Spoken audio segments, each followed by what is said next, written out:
ابتديتي ازاي علشان توصلي المنتج ان هو يبقى موجود في السوبر ماركت؟ يعني الخطوه اللي قبل السوبر ماركت. الخطوه اللي قبل السوبر ماركت سنه دراسه تانية بس بشكل عملي. تاني؟ يس. انت غاويه دراسه بشكل عملي، لا مش دراسه انه كتاب بقى وورقه. دراسه سوق. منتج.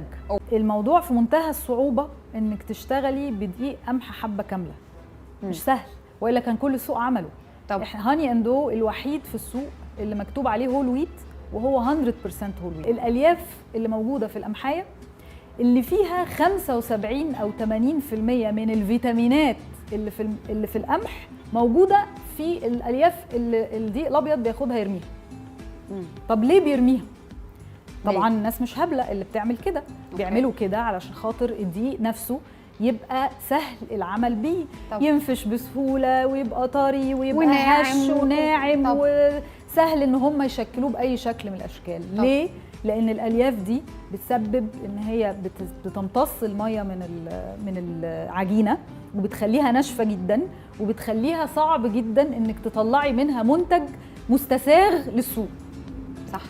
فقعدنا سنه نشتغل ان احنا نعمل مخبوزات بصفه عامه. احنا جربنا كل حاجه قبل ما نبتدي. مخبوزات بصفه عامه انه نقدر نطلع من دقيق القمح الحبه الكامله منتج نقدر ننزل بيه السوق.